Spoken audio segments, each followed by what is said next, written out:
The distant echo of horse hooves broke the silence that had settled over the dusty main street of Silver Creek, Wyoming territory.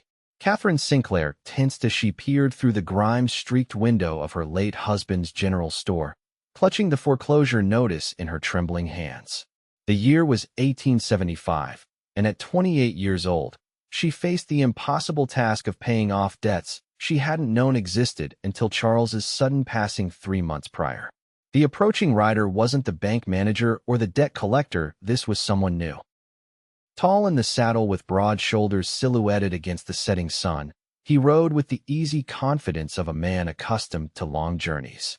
Katherine smoothed her black morning dress and tucked a loose strand of auburn hair back into her severe bun. Another customer she couldn't afford to turn away, despite the store's nearly empty shelves. The bell above the door jingled as the stranger entered, removing his dust-covered hat to reveal sandy brown hair and a face weathered by sun and wind.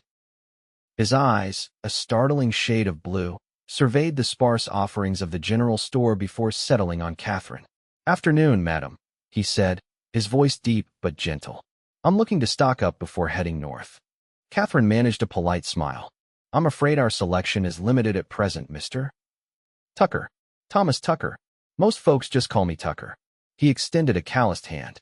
"Katherine Sinclair," she replied, briefly accepting his handshake. "What supplies were you needing, Mr. Tucker?" As he listed basic provisions: coffee, flour, beans, ammunition, Katherine moved about the store, gathering what little she had left to sell. She could feel his eyes on her, not in the predatory way some men had begun looking at the vulnerable widow, but with something like curiosity. "You're running mighty low," he observed quietly. Katherine stiffened. "We're expecting a shipment any day now." The lie tasted bitter on her tongue. There would be no shipment. The suppliers had stopped extending credit weeks ago when word of Charles's debts began to spread.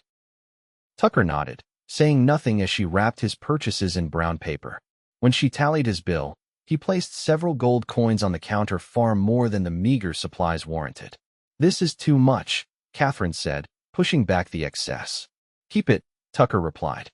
"Prices are higher these days." Pride flushed her cheeks.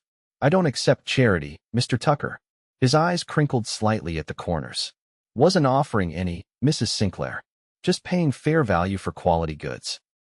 Before she could argue further, the door burst open and Harold Weiss, the bank manager, strode in with his perpetual frown deepening the lines of his round face.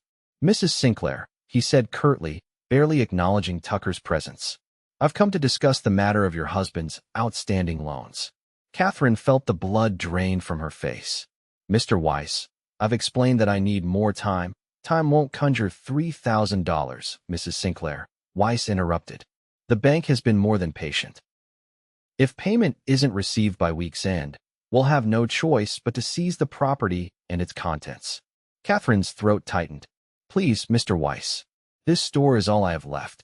Business is business, Mrs. Sinclair. Your husband made poor investments. That's hardly the bank's concern." Weiss tipped his hat. "Good day." The silence following his departure was deafening.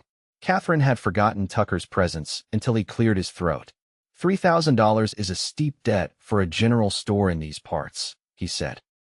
Katherine busied herself reorganizing items that didn't need arranging. "My husband had ambitions. Mining ventures mostly. They didn't pan out as he'd hoped. And he left you holding the bag. It wasn't a question." "Charles didn't expect to die of pneumonia at 34, she replied defensively. "He would have made it right if he'd had the chance." Tucker studied her for a long moment. "I don't doubt it, madam." He gathered his purchases and headed for the door. Katherine expected that would be the last she'd see of the quiet cowboy, like so many travelers passing through Silver Creek on their way to somewhere more important. She was wrong. The next morning, Katherine was carefully counting the previous day's meager earnings when the bell announced Tucker's return. This time, he wasn't alone. The town's lawyer, Elliot Moore, followed him inside, clutching his leather portfolio. "Mrs. Sinclair," Moore said, his voice unusually cheerful, "I have excellent news. Your husband's debts have been settled in full." Katherine stared at him in disbelief. "That's not possible." "I assure you, it's quite possible," Moore replied, placing a receipt on the counter. "The bank received payment this morning. The store is free and clear." Her gaze shifted to Tucker, who stood examining a shelf of canned peaches as if it were the most fascinating thing in the world. "Mr. Tucker," she said slowly, "did you have something to do with this?" He turned, his expression unreadable. "Seems like this town needs a general store." "I can't accept this," Katherine protested. "It's far too much money." "Already done," Tucker replied with a shrug. "Papers are signed."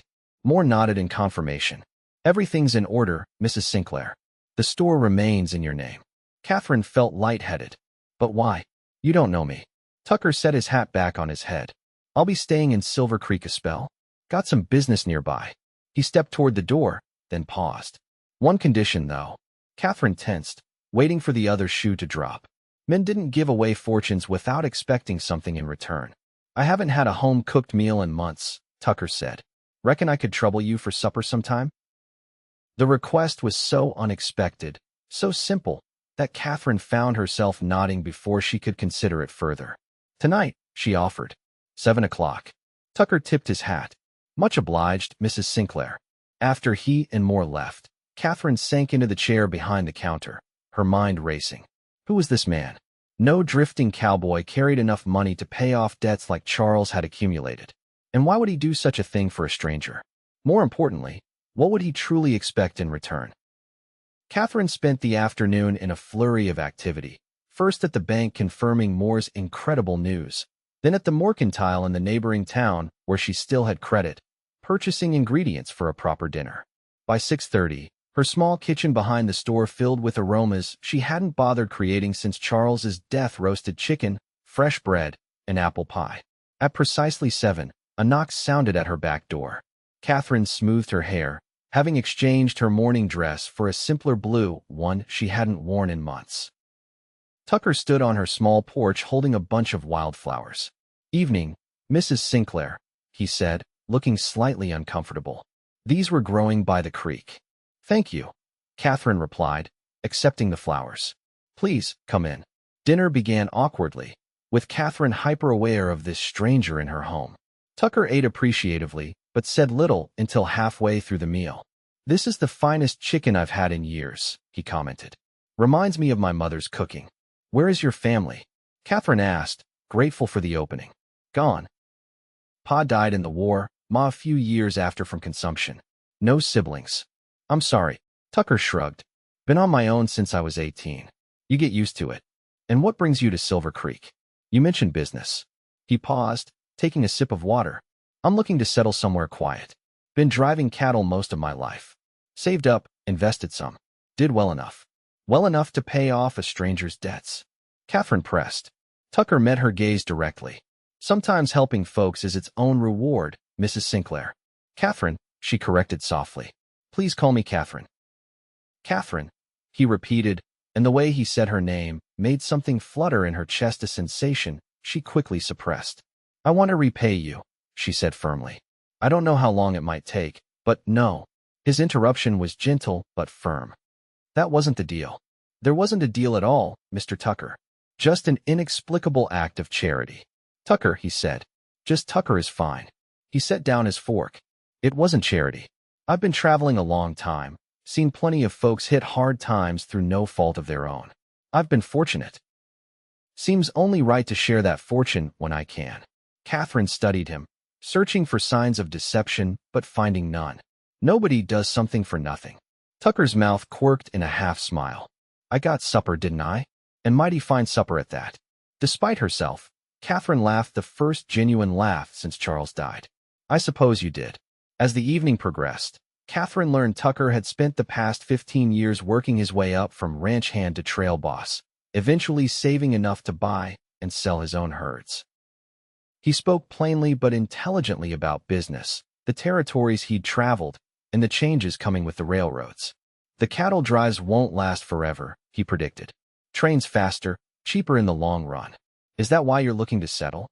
Katherine asked. Tucker nodded. "Man reaches an age where sleeping under the stars loses its charm."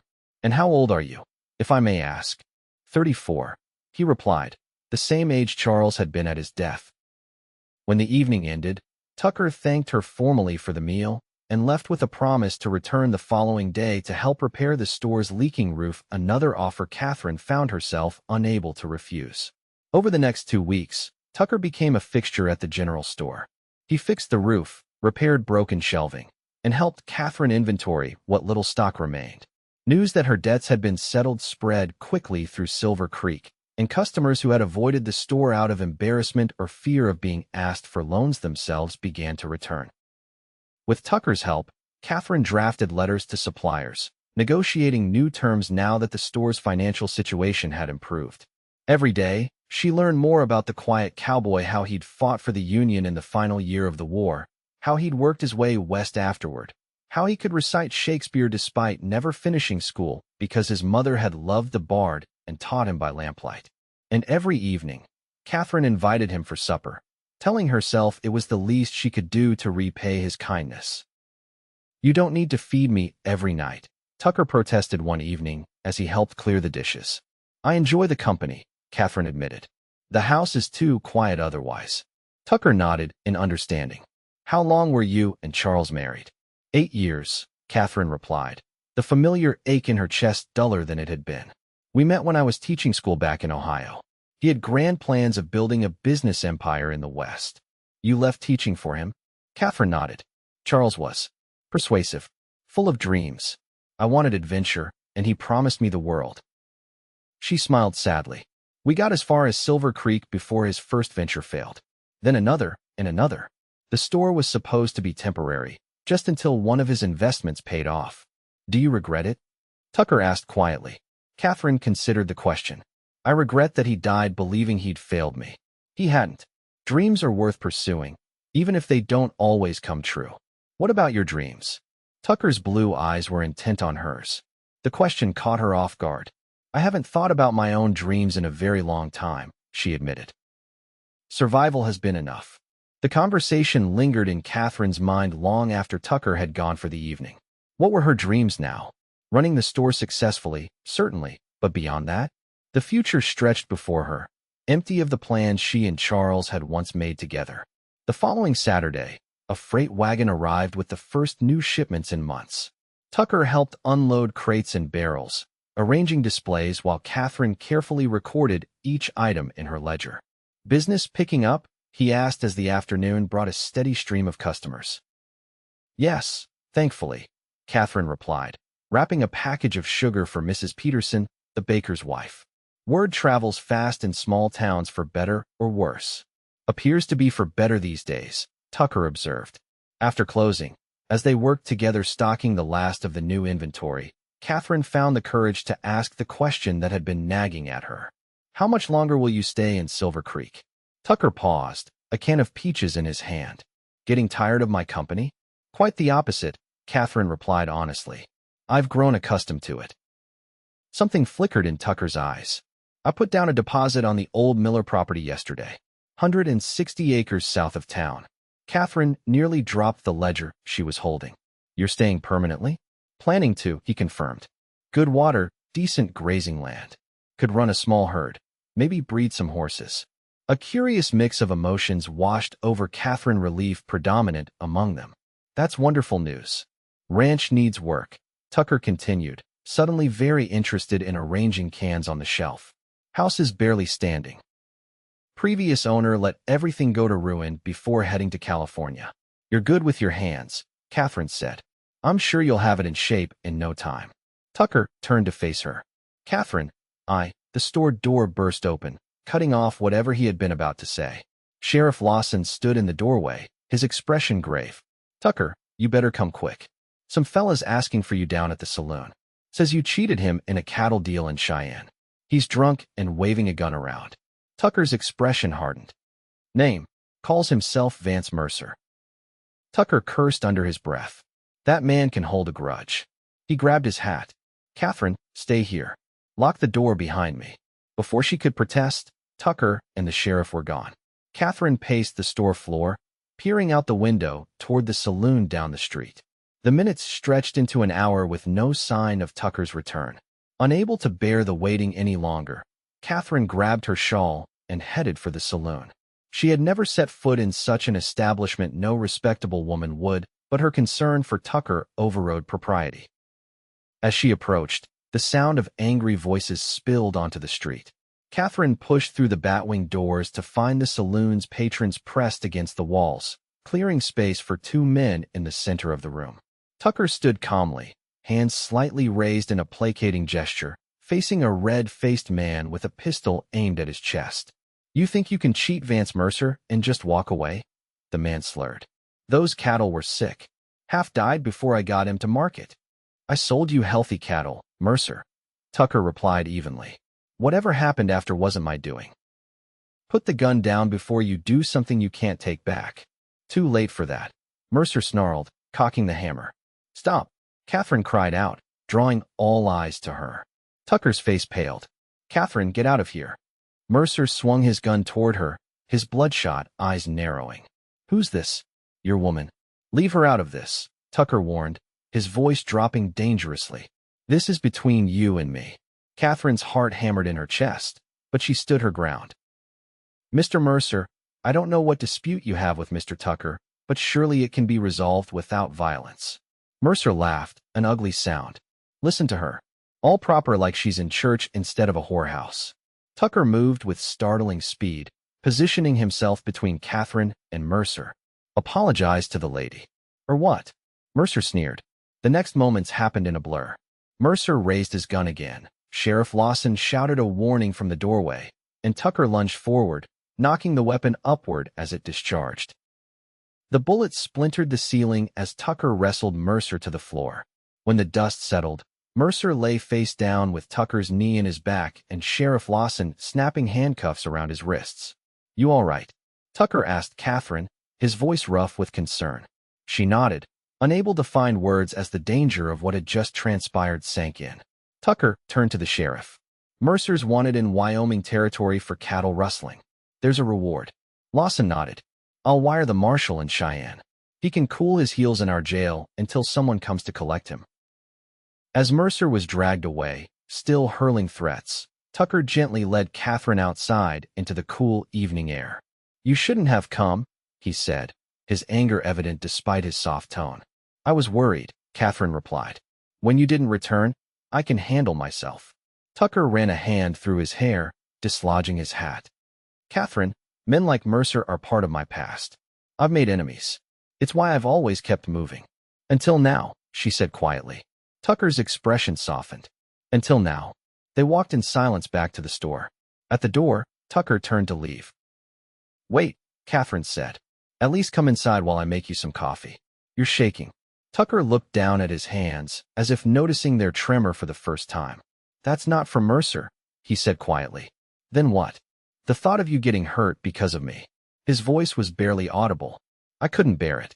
The raw emotion in his words made Katherine's breath catch. She reached out, tentatively placing her hand on his arm. "I'm fine. We both are." Tucker covered her hand with his own, rough and warm. "Katherine, once again," he was interrupted, this time by Mrs. Peterson hurrying down the street. "Katherine, oh, thank heavens you're all right. I just heard about the commotion at the saloon." Tucker stepped back, the moment broken. "I should go." Before Katherine could object, he tipped his hat and walked away, his broad shoulders rigid in the gathering darkness. News of the confrontation spread through Silver Creek like wildfire. By morning, Tucker's past as a successful cattle broker was common knowledge, along with embellished tales of his heroism in protecting the widow Sinclair from a dangerous criminal. Katherine found herself fending off curious inquiries about her relationship with Tucker while trying to manage the sudden influx of customers drawn by the excitement. It was late afternoon before she had a moment to herself, and she used it to pen a note inviting Tucker for dinner, an invitation she feared he might decline after the previous evening's tension. To her relief, he appeared at her door precisely at 7, hat in hand, and a somber expression on his face. "I owe you an explanation," he said without preamble as they sat down to eat. "You don't owe me anything," Katherine replied. "Your past is your own business." Tucker shook his head. "Not when it puts you in danger." He took a deep breath. "I've lived a nomadic life, Katherine. Made money, lost it, made it again. Dealt with all sorts of men, not all of them honorable. I've tried to conduct my affairs honestly, but in the cattle business, disputes happen. Like with Mercer? He's the worst of them, Tucker acknowledged. Bought a herd from me 2 years ago, fair and square. When prices dropped before he could sell them off, he blamed me, claimed I'd sold him diseased animals. He met her gaze directly. I didn't. But men like Mercer don't accept responsibility for their own failures. Katherine nodded slowly. Is that why you've never settled in one place? Partly, Tucker admitted. Also never found a reason to stay anywhere. Until now. The implication hung in the air between them, unspoken but unmistakable. Tucker, Katherine began carefully. I'm grateful for everything you've done for me. More than I can express. But I don't want you to feel obligated. Tucker interrupted, his blue eyes intense. Katherine, do you think I'm here out of obligation? Why else would a man pay off a stranger's debts and ask for nothing in return? Tucker was silent for a long moment. The first day I rode into Silver Creek, I'd been on the trail for weeks. Was heading north to look at some land in Montana Territory. Stopped here just to resupply. A smile touched his lips. Then I walked into your store and saw a proud woman trying to hold everything together despite impossible odds. Reminded me of my mother after my father died. Katherine felt a flush rise to her cheeks. So it was pity, then?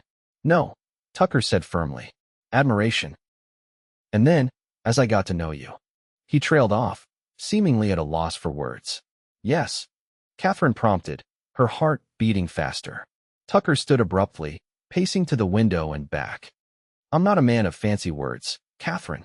Never had much schooling beyond what my mother taught me. But I know my own mind, and these past weeks.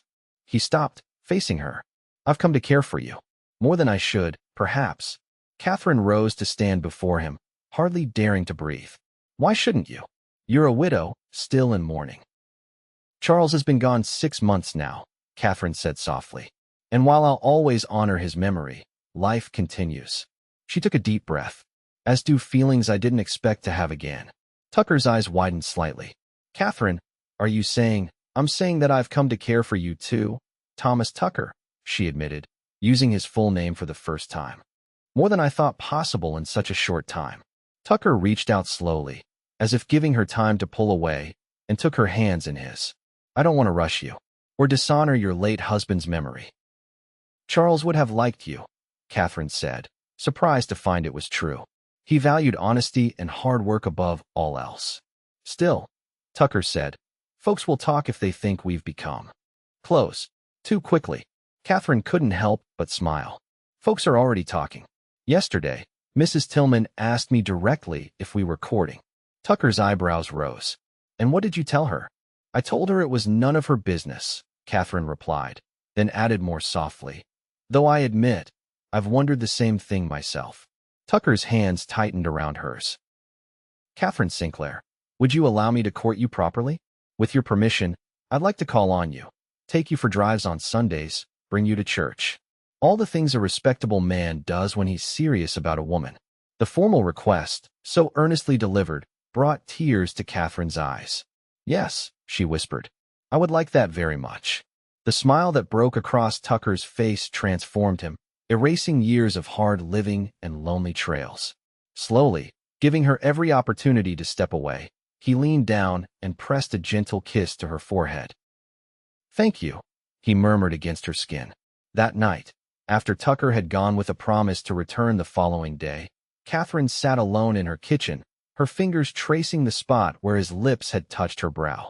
For the first time since Charles's death, she allowed herself to imagine a future beyond mere survival, a future that included happiness, partnership, and perhaps even love again. The next morning brought a surprise that would test that fragile hope. Katherine was organizing the new inventory when the store door opened to admit a striking woman in an expensive traveling suit.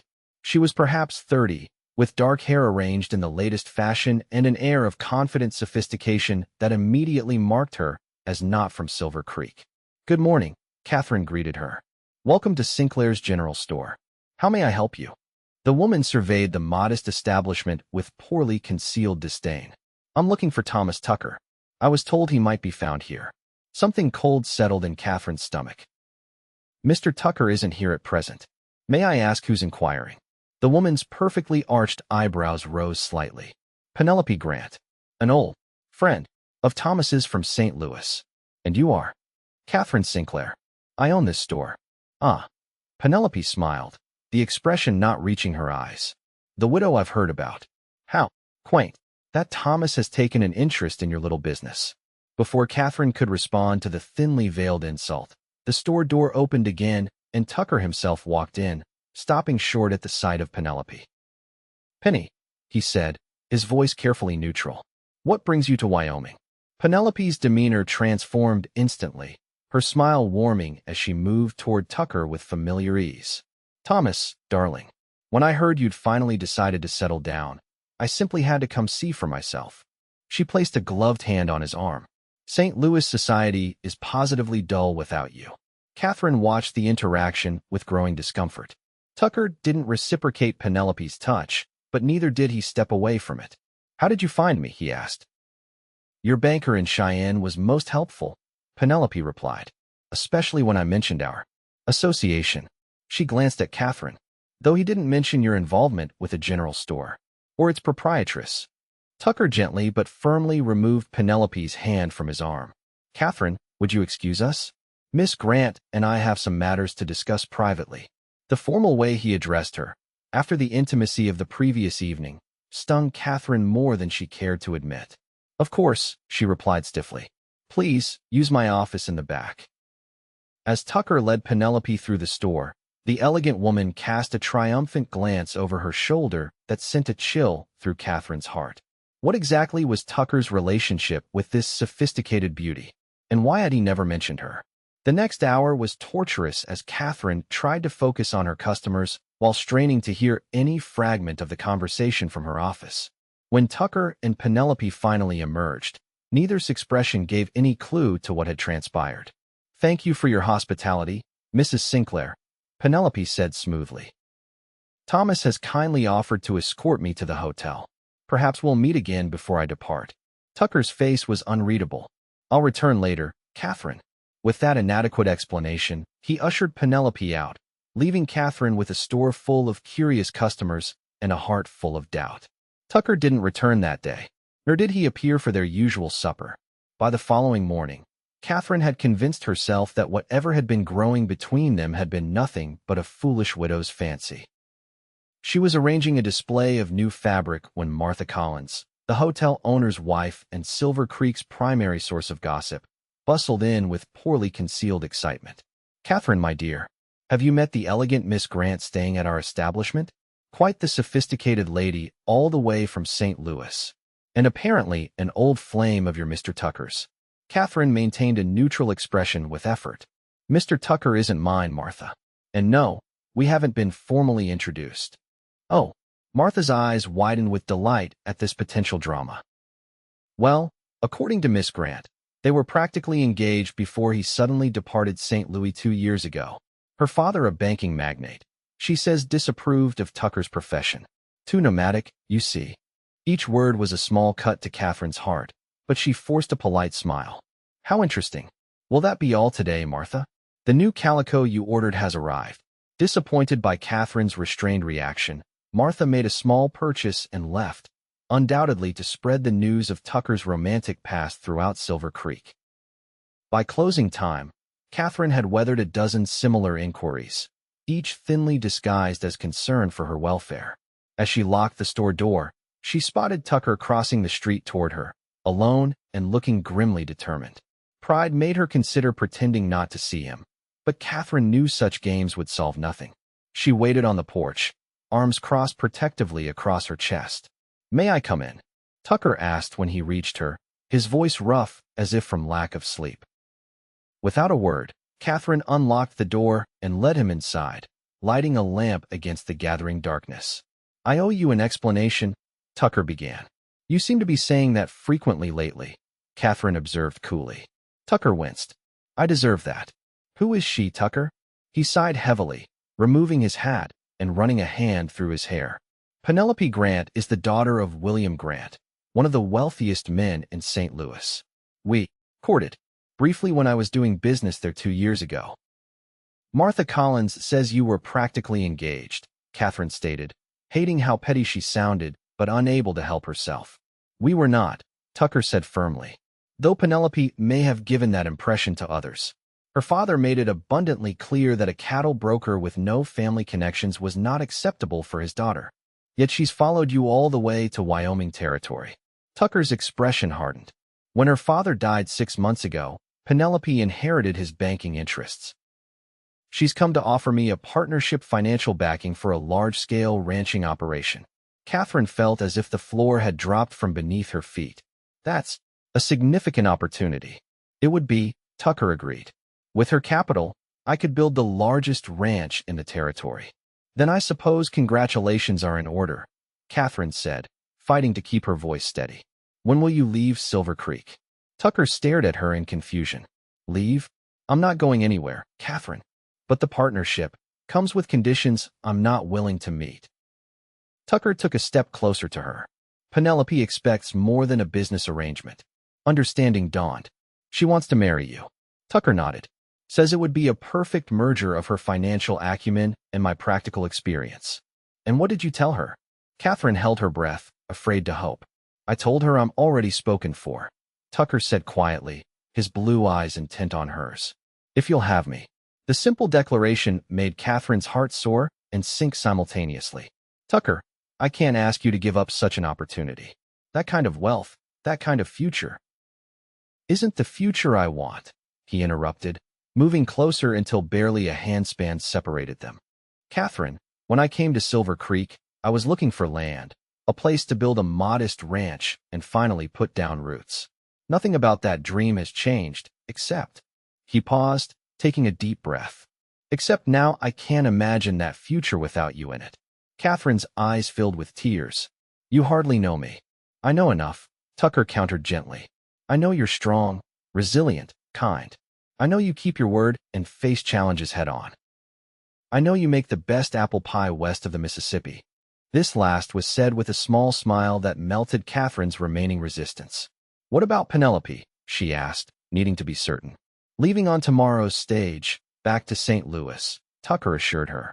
Quite put out that her generous offer was declined. Her loss, Katherine whispered, reaching up to touch his cheek. Tucker's hand covered hers, holding it against his face. Katherine Sinclair, I'm falling in love with you.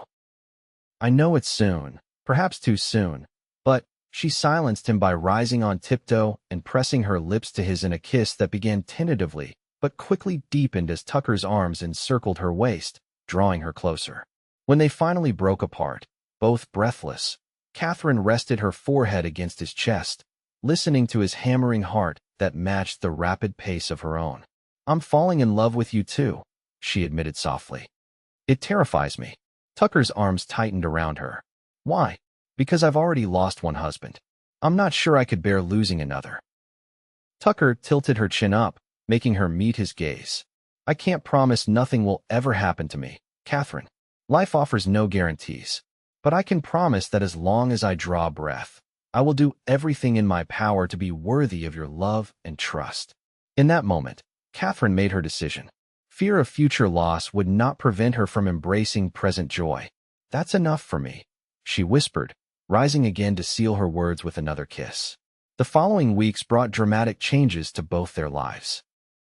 True to Tucker's word, Penelope Grant departed Silver Creek, though not without a parting barb to Katherine about settling for a provincial existence. Katherine found she didn't mind the life taking shape before her might be simpler than what Penelope offered, but it was rich in ways money couldn't buy. Tucker threw himself into renovating the Miller property, hiring local men to help rebuild the dilapidated house and repair fencing. Katherine continued running the store, now fully stocked and thriving as Silver Creek's economy improved with the railroad's approach. Their courtship proceeded properly, but with an undercurrent of passionate certainty that made the waiting both sweet and torturous. Tucker called on Katherine every evening, escorted her to church on Sundays, and took her on drives to show the progress on what was now called the Triple T Ranch. 3 months after their first kiss, as autumn painted the surrounding hills in golds and reds, Tucker led Katherine through the nearly completed ranch house. The crew finished the upstairs bedrooms yesterday, he said, guiding her up the new staircase. 3 of them, plus the master suite. Katherine ran her hand along the polished banister. It's beautiful, Tucker. You've accomplished so much in such a short time." He smiled, a hint of nervousness in his expression that Katherine found endearing. "I had motivation to work quickly." The master bedroom was spacious, with large windows offering views of the rolling pasture land and distant mountains. A massive bed frame stood against one wall, awaiting a mattress. "This room gets the morning sun," Tucker explained. "And in the evening, you can watch the sunset from here." Katherine turned to him, noting his careful use of you rather than I or we. "It's perfect." Tucker took her hands in his expression suddenly serious. "Katherine, I brought you here today for a reason." Her heart began to race as he reached into his pocket and withdrew a small velvet box. "I've been carrying this around for 2 weeks, waiting for the right moment," he admitted. "But every time I tried to plan something special, I got so nervous I couldn't think straight." Katherine laughed softly, squeezing his hands. "And now I realize the perfect moment is any moment with you." Tucker dropped to one knee, opening the box to reveal a diamond ring set in gold. "Katherine Sinclair, I love you with everything I am. Would you do me the extraordinary honor of becoming my wife?" Tears of joy sprang to Katherine's eyes as she nodded. "Yes, Thomas Tucker. Yes, I will marry you." Tucker slipped the ring onto her finger with slightly shaking hands before rising to gather her in his arms, kissing her with a passion that promised so much more once they were properly wed. When they finally broke apart, Katherine rested her head against his chest. When Tucker's laugh rumbled under her ear. "Tomorrow, if the preacher would allow it." "Let's compromise," Katherine suggested. 1 month. Time enough for me to make a proper dress, and for you to finish the house." 1 month, Tucker agreed. "Though it'll be the longest month of my life." Silver Creek embraced the news of their engagement with enthusiastic approval. Even those who had initially gossiped about the appropriateness of Katherine remarrying so soon after Charles's death were won over by the obvious happiness of the couple and Tucker's growing reputation as a fair employer and solid citizen. Katherine spent the month dividing her time between the store, wedding preparations, and helping furnish the ranch house. She had decided to maintain the general store even after marriage, hiring young Tim Matthews as an assistant manager. The store was Charles's legacy, she explained to Tucker when he questioned whether she wanted to continue working. "And I've discovered I have a talent for business. Besides, Silver Creek needs its general store." Tucker had simply kissed her forehead. "Whatever makes you happy makes me happy." The wedding took place on a crisp October day, with golden leaves carpeting the ground outside the white, clapboard church. Katherine wore a gown of ivory silk that Martha Collins declared would be fashionable even in Denver, and Tucker cut a handsome figure in a new black suit. Sheriff Lawson gave the bride away. The entire town turned out for the ceremony, and even crusty old Dr. Fleming was seen wiping a tear as the couple exchanged vows. "I, Thomas, take you, Katherine, to be my lawfully wedded wife." Tucker's deep voice rang clearly through the church. "To have and to hold, from this day forward, for better, for worse, for richer, for poorer, in sickness and in health, to love and to cherish, till death do us part." As Katherine repeated the same vows, she marveled at how life had brought her to this moment, from the depths of debt and despair to the height of joy and hope, all because a dusty cowboy had walked into her store and asked for nothing but supper. The celebration afterward was the most festive event Silver Creek had seen in years, with tables groaning under the weight of contributed dishes, a fiddler playing lively tunes, and even the normally reserved Tucker taking his bride for several turns around the makeshift dance floor. As evening approached, the newlyweds prepared to depart for their new home. Katherine had closed the store for a week, their first true holiday together. "Ready, Mrs. Tucker?" he asked softly, helping her into the wagon decorated with ribbons and flowers by the town's children. "More than ready, Mr. Tucker," she replied, her heart full to bursting as they drove away amid cheers and well wishes. Their arrival at the Triple T Ranch took Katherine's breath away. Tucker had transformed the property beyond recognition in just a few months. The house stood solid and welcoming, with lamps glowing in every window. A white picket fence enclosed a yard where Katherine had already planted flower bulbs for the spring. Beyond stretched fenced pastures where a small herd of cattle grazed peacefully. "Welcome home," Tucker said, lifting her from the wagon and carrying her across the threshold despite her laughing protests that she was perfectly capable of walking.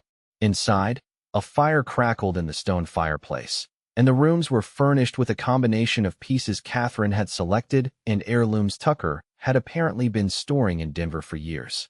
"It's perfect," Katherine whispered, turning in a slow circle to take in what was now their home. Tucker watched her with undisguised adoration. "No, you're perfect," he corrected, drawing her into his arms. "Everything else is just window dressing." That night, as they lay tangled in the sheets of their marriage bed, Katherine shared a secret she'd been keeping for several weeks. "Tucker," she whispered, guiding his hand to rest on her still flat stomach, "I think we may need one of those extra bedrooms sooner than we planned."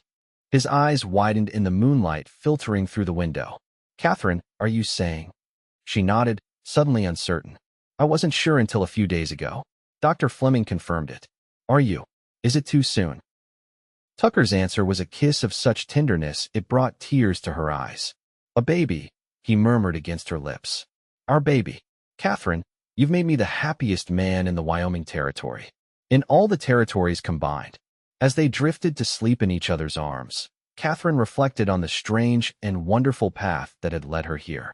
From the brink of losing everything to gaining more than she'd ever dreamed possible, all because a kind-hearted cowboy had paid a debt and asked for nothing but supper in return. Spring arrived with its promise of renewal, painting the range with wildflowers and filling the air with birdsong. The Triple T Ranch flourished under Tucker's skilled management, its herds growing as he implemented the breeding program he'd long envisioned. Katherine divided her time between the ranch and the store, her advancing pregnancy doing little to slow her down until Tucker insisted she reduce her hours as summer approached. Their debates on the matter were passionate, but always resolved with compromise. Katherine agreed to work mornings only, provided Tucker acknowledged her ability to know her own limitations. On a warm July evening, as they sat on the porch watching the sunset paint the sky in spectacular hues, Katherine felt the first sharp contraction. 8 hours later, as dawn broke over the eastern hills, Thomas Tucker Jr. entered the world with a lusty cry that brought tears to his father's eyes. "He's perfect," Tucker whispered, cradling his son with hands that could break a wild horse, but now touched the infant with infinite gentleness. Just like his mother. Katherine watched them through exhausted but joyful eyes. "He has your eyes," she observed as the baby blinked up at his father. "And your stubborn chin." "Poor child," Tucker joked, carefully returning the baby to Katherine's arms. "Thank heaven he has your nose." As little Thomas grew from infant to toddler, the Triple T Ranch expanded accordingly. Tucker added a room to the house, built a larger barn, and increased his herd to over 500 head. Katherine continued managing the store, now with 2 assistants, bringing little Thomas with her until he was old enough to toddle after his father around the ranch. On their second anniversary, Tucker surprised Katherine with a gift she never expected: the deed to the adjacent property, doubling the size of their ranch. "For our future," he explained as she examined the document in amazement. "For Thomas, and any brothers or sisters that might come along." Katherine looked up at him with a smile. "Funny you should mention that," she said, guiding his hand to her stomach in what had become their private signal. Tucker's face lit up with joy. "Again? Really?" She nodded, laughing as he swept her into his arms, spinning her around the kitchen where they had shared so many meals and memories. "Put me down." "You fool," she protested without heat. "I'm in a delicate condition, remember?" Tucker complied, but kept her within the circle of his arms. "Katherine Tucker, you continue to make me the luckiest man alive." 6 months later, Emma Katherine Tucker arrived during a spring thunderstorm, her birth heralded by rolling thunder that seemed to announce her presence to the world. Unlike her brother's smooth entry, Emma's birth was difficult, leaving Katherine weak and Dr. Fleming concerned. For 3 days, Tucker barely left her bedside, caring for newborn Emma and keeping young Thomas occupied while Katherine fought fever and infection. On the 4th morning, her fever broke, and she opened her eyes to find Tucker asleep in the chair beside her bed, Emma cradled against his chest. "Tucker," she whispered, her voice hoarse. He startled awake immediately, relief washing over his features. "Katherine." "Thank God." Carefully shifting Emma to one arm, He reached for Catherine's hand with his free one. You gave us quite a scare. I'm sorry, she murmured, drinking in the sight of her husband and daughter. Don't you dare apologize, Tucker said firmly. Just promise you'll never leave me. Katherine squeezed his hand weakly. Wild horses couldn't drag me away from you and our children, Thomas Tucker. True to her word, Katherine recovered fully, though more slowly than after Thomas's birth. By summer's end, she was back to managing the store 3 days a week, with Emma contentedly sleeping in a cradle nearby, and Thomas now old enough to help his father with simple ranch chores. As the years passed, the Triple T Ranch became known throughout the territory for its quality stock and fair business practices. Tucker's reputation grew accordingly, bringing offers of partnerships and political appointments that he consistently declined. I've got everything I want right here, he would say when Katherine questioned whether he regretted turning down such opportunities. Why complicate a good thing? The family grew again when Katherine was 35, with the arrival of twin boys, Robert and Richard, who quickly became known as the Terrors for their ability to find mischief in the most innocent situations. They get that from your side, Tucker would tease when Katherine expressed exasperation at their latest escapade. Strange, she would counter with a smile. I distinctly remember someone telling me about riding his horse into a saloon on a bet when he was 17. Life settled into a rhythm of seasons and milestones. First steps, first words, first days of school in the one-room schoolhouse that Katherine occasionally taught in when the regular teacher was ill. The store continued to thrive under her part-time management, expanding to include a second location in the growing town as the railroad finally reached Silver Creek. When Thomas Jr. turned 16, Tucker began teaching him the cattle business in earnest, while 13-year-old Emma showed a surprising talent for bookkeeping, often helping her mother with the store's accounts. The twins, at 11, were inseparable partners in both work and mischief, equally at home on horseback or helping with ranch chores. On their 15th anniversary, Tucker took Katherine back to the spot where he had proposed, now part of a garden she had lovingly cultivated over the years. 15 years, he marveled, his hair now streaked with silver, but his blue eyes as bright as ever. Sometimes it feels like yesterday that I walked into your store, and sometimes it seems I've loved you all my life. Katherine leaned against his solid strength, her own auburn hair showing threads of gray. Do you ever regret it? Staying in Silver Creek? Turning down those opportunities? Tucker looked down at her, genuine confusion in his expression. What opportunities? The partnerships, the political appointments, the chance to build something bigger.